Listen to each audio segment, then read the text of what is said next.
বিশাল বড় আলেম, এবং উনি একজন প্রফেসর, উনি 2 লাইনেই শিক্ষিত। তো বিয়ে করেছে এমন একটা মেয়েকে, যে মেয়েটা দেখতে সুশিক্ষিত, সভ্য, মার্জিত, অনেক বড় ফ্যামিলির মেয়ে। কিছু কিছু মেয়ের উপরে এক, ভেতরে আর এক, আছে না নাই? অনেক মেয়ে আছে দেখবেন এত সুন্দর পর্দা করে, মুখ দেখা যায় না, হাত দেখা যায় না, চোখটাও দেখা যায় না, এরকম মেয়ে আছে না নাই? দেখলে মনে হবে যে ভাজা মাছটা উল্টাই খেতে পারে না, আছে না নাই? এই পর্দাশীল মেয়ে গার্লফ্রেন্ড বয়ফ্রেন্ডের রিলেশনশিপ করে, চিল্লায় এখন ঠিক কিনা? এখন তো এটা ট্রেন্ড হয়ে গিয়েছে, কে বোরখাওয়ালি কে বোরখাওয়ালি নয়, এটা দিয়ে কখনো মানুষ এখন বাছাই করা যায় না, চিল্লায় এখন ঠিক কিনা? এজন্য হুজুর সাহেব বিয়ে করছেন বাসর রাতে, তার বউ বলছে যে আমি একটা আপনাকে অনুরোধ করতে চাই।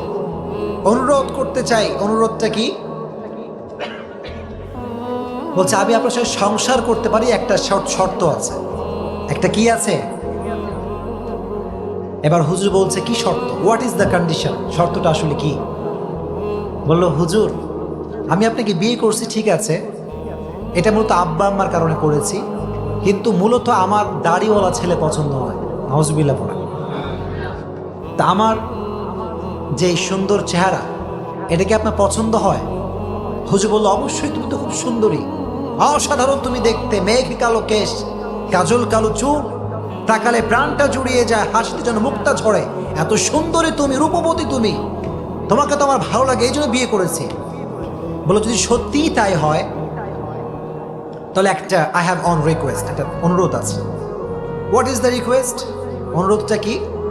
বলো হুজুর, আমার সঙ্গে সংসার করতে চাইলে দাড়িটা রাখা যাবে না। নাউজুবিল্লাহ পড়া। হুজুররা কি বোকানা চালাক? হুজুর দেখে বোকা মনে হয় নাকি আমাদের?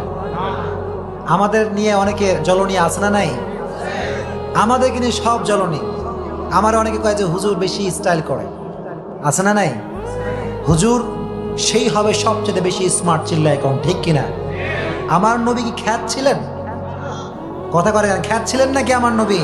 আমার নবী ছিলেন গোটা বিশ্বের সবচেয়ে স্মার্ট পুরুষ, চিল্লা এখন ঠিক কিনা? হুজুর বললেন ওকে,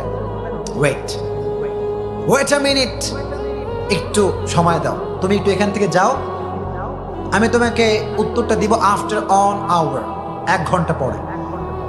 বউ ভাবছে আয় হায়, কাজ হয়ে গেছে। কি হয়ে গেছে? কাজ হয়ে গেছে। আমার স্বামী মনে হয় পটে গিয়েছে, দাড়ি মনে হয় আছে কেটে ফেলবে। তো হুজুর সাহেব বাসর রাতে বসে আছে, বাসর রাতে ওয়াইফকে বলছে তুমি আরেক রুমে যাও, আমি এখানে বসে আছি। 1 ঘন্টা পরে ওয়াইফ আবার আসছে, এসে গেটটা নক দিয়েছে যে একটু গেটটা খুলুন, আপনার ডিসিশন শুনতে চাই, যে আপনার ডিসিশনটা আসলে কি। আমার কথা বোঝা যায়? যায় নাকি বুঝতে অসুবিধা হচ্ছে আপনাদের? হুজুর সাহেব বাসরাতে বসে আছে, বউ আসছে, এসে বলছে হোয়াটস ইয়োর ওপিনিয়ন, কি আপনার মন্তব্য, কি আমাকে একটু বলেন, কি ডিসিশন আপনি ফাইনাল করলেন? উনি বললেন যে বউ, তুমি তো আমার বউ, তুমি আমার কি বউ, মানে তুমি আমার জান, চিল্লা এখন ঠিক কিনা?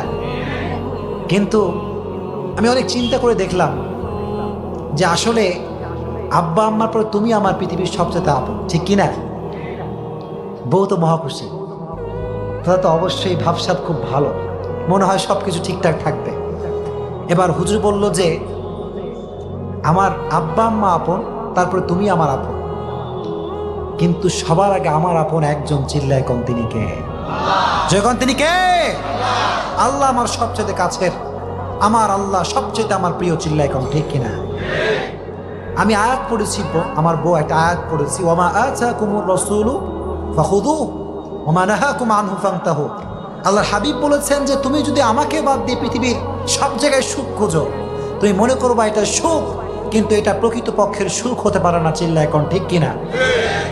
Whatever he brings with, without any question, we have to take the sunnah of Prophet Muhammad sallallahu. আমার নবীর যে সুন্নাহ, এটা যখন মানবো, যেটা আল্লাহ নবীর সুন্নাহ, কোন নেতা কি কইল, কোন নাস্তিক কি বলল, এটা দেখার আমার সময় নাই, চিল্লায় কোন ঠিক কিনা? হুজুর বললেন, এবার আমার ডিসিশন শোনো। আমার ডিসিশন হচ্ছে আমার আপন একজন, তিনি কে? জয়গণ, তিনি কে? আমার আল্লাহ এবং আমার নবীকে বাদ দিয়ে কোনো মাখলুক, কোনো সৃষ্টিজীবের জন্য আমি আমার নবীর সুন্নাহকে কাটতে পারি না। চিল্লায় কোন ঠিক কিনা? This is the real love, this is the true love of prophet Muhammad সাল্লাল্লাহু। যুবক, তুমি ট্রু লাভ বোঝো না? বিশ্বনবী যে ভালোবাসতে পারবে, ট্রু লাভ করতে পারবে, তার জন্য জান্নাতের ঘোষণা দিবে একজন। চিল্লায় কোন তিনি কে? এজন্য যখন বলা হবে মান নাবিয়ুকা, তোমার নবীকে, সে বলবে নবীকে আমি চিনি না, কারণ নবীর সুন্নত দাঁড়িয়ে আমার আছে, অনেকের নাই। আমি সবাইকে ভালোবাসি, আই লাভ ইউ অল, সবাইকে ভালোবাসি, I respect you, really I respect you, সবাইকে আমি সবার জায়গা থেকে সম্মান করি।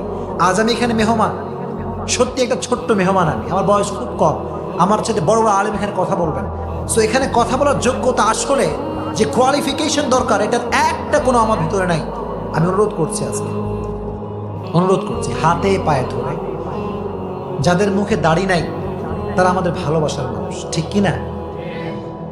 একটা কথা আল্লাহর হাবিব বলতেন, हमें गुनाह से नफरत है, गुनहगार से नफरत नहीं। भाई हम तो गुनाह से नफरत करते हैं, लेकिन जो गुनाह करते हैं उन्हें हम नफरत नहीं करते। আমরা গুনাহকে অপছন্দ করি, কিন্তু গুনাহগার বান্দাকে আমরা ভালোবাসি। চিল্লায় কোন ঠিক কিনা? আজ থেকে যারা এখানে এসেছেন, আজকে একটা নিয়ত করেন, জাস্ট একটা নিয়ত, যে হুজুর আজ থেকে, বলেন আজ থেকে, সবাই এখান থেকে, from beginning to the last, সবাই বলবেন আজ থেকে হুজুর আমি খাঁটি দিল থেকে, প্লিজ কথা বলেন, নিয়তটা করেন, তোমাকে নিয়তটা করেন, হুজুর খাঁটি দিল থেকে আজকে আমি নিয়ত করলাম, আজ থেকে আমি আমার নবীর সুন্নাহকে অনুসরণ করে আমি আমার নবীজির দাড়ি রাখবো। জোরে কোন ইনশাআল্লাহ। পারবেন ইনশাআল্লাহ? নাকি এটা একটা ফর্মালিটি হয়ে গেল, হুজুর কইছে না কইলে কি আর হয়? এরকম না, প্লিজ। যদি আপনি দাড়ি রাখতে পারেন কবরের ভেতরে, সেকেন্ড কোয়েশ্চেন, তোমার নবীকে, এই উত্তরটা আপনার জন্য সহজ করে দিবে একজন, তিনি কে? তোমার রবকে, তোমার নবীকে, এটা প্রশ্ন করা হবে। যদি আপনি মুমিন হয়ে থাকেন, আপনার জন্য উত্তরটা সহজ করে দিবে একজন, তিনি কে? তাহলে একটা মেসেজ আমি প্রথমেই দিয়েছি, মরার আগে ভয় রাখতে হবে একজনের, তিনি কে? জয়গণ, তিনি কে? আল্লাহর ভয় অর্জন করতে পারবেন তো ইনশাআল্লাহ? জোরে কোন ইনশাআল্লাহ।